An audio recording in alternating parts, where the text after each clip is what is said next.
Свой четвертый студийный альбом группа «Америка» выпустила в 1974 году под названием «Holiday».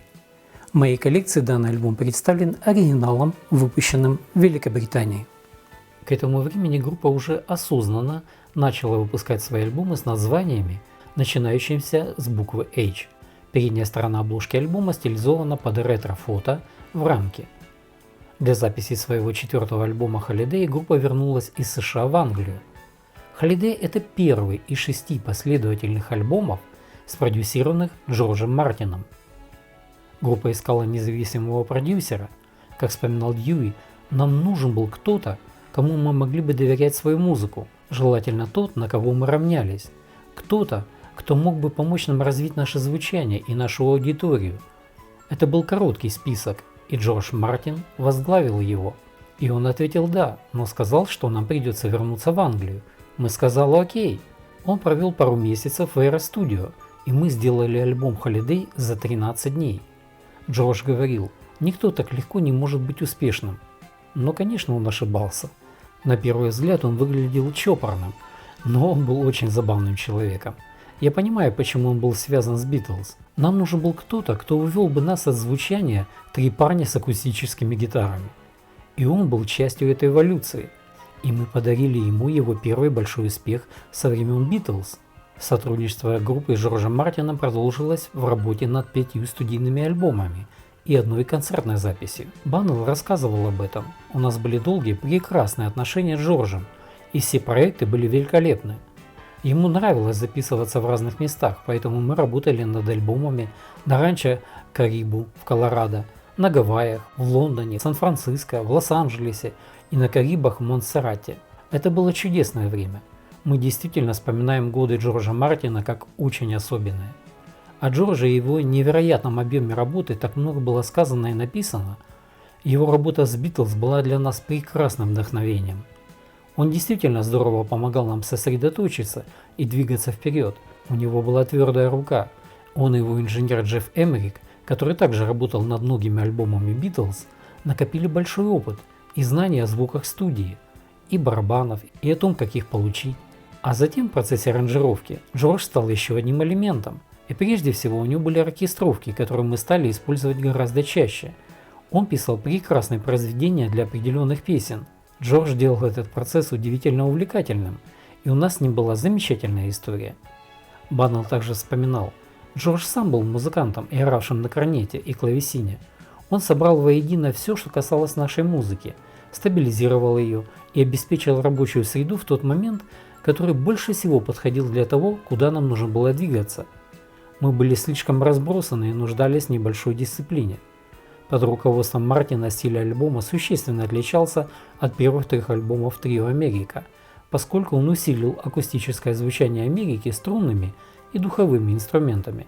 Поскольку все 3 участника группы сочиняли песни для альбома, Мартин сравнил конкуренцию между членами трио «Америка» с конкуренцией между Ленноном, Маккартни и Харрисоном.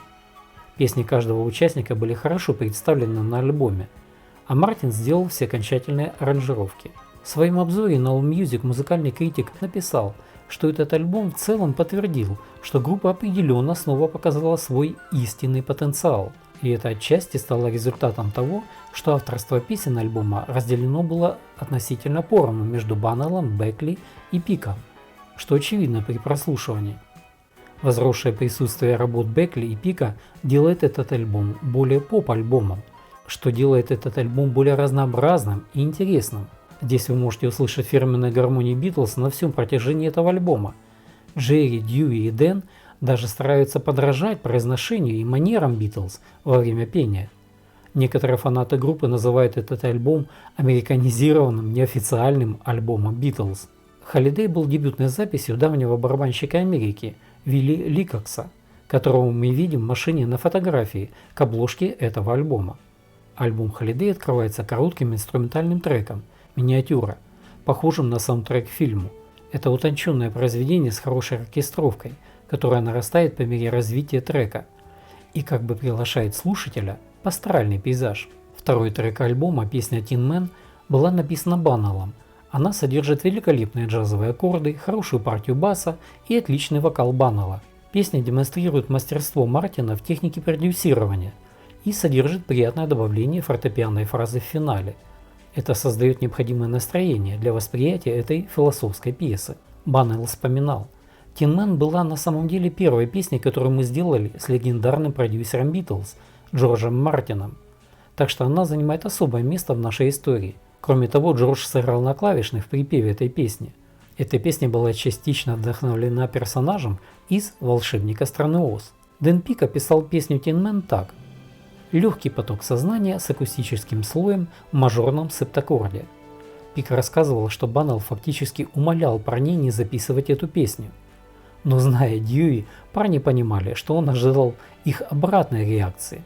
Джерри Бекли и Дэн Пик влюбились в эту песню и настояли, что она идеально подходит для этого альбома. Трек стал четвертым хитом группы, попавшим в десятку лучших, достигнув 4-го места. Третий трек альбома, песня Бекли Another Try, в музыкальном плане явно отличается от предыдущих работ группы, хотя и содержит небольшие партии тонких струнных и духовых инструментов, начиная со второго припева.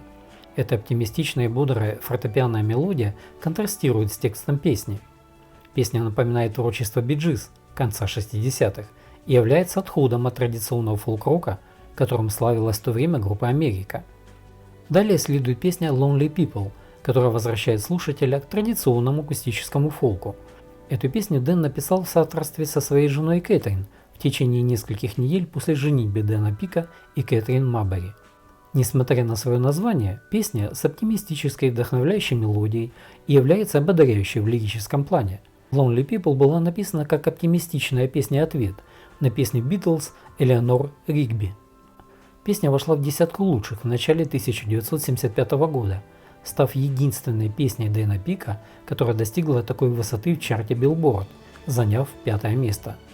Песня Glad to See You также является плодом творчества Дэна Пика и представляет собой типичное звучание софт-рока 70-х с приятной оркестровкой от Джорджа Мартина, с безупречными фоновыми гармониями.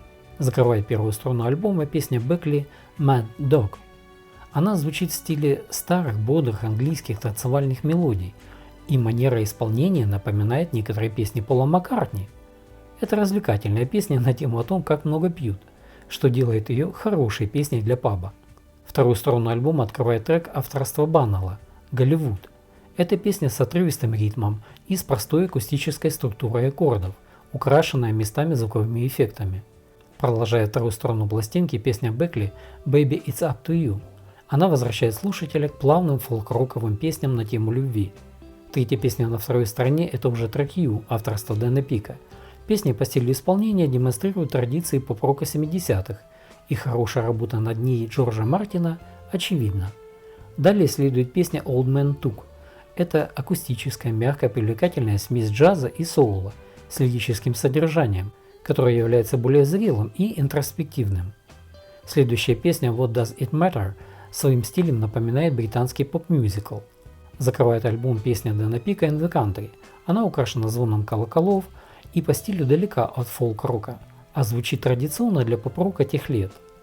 Альбом Holiday – это безусловно отличная коллекция песен, представляющая эпоху 70-х. Песни великолепные, с красивыми и солнечными мелодиями. Альбом имел большой успех в США, достигнув 3-го места в чарте альбомов Billboard и получив золотой сертификат. С альбома было выпущено 2 хит-сингла – Tin Man, который достиг 4-го места в чарте синглов Billboard, и Lonely People, который достиг 5-го места в чарте синглов Billboard. Несколько других песен этого альбома получили широкую трансляцию по радио на FM-станциях.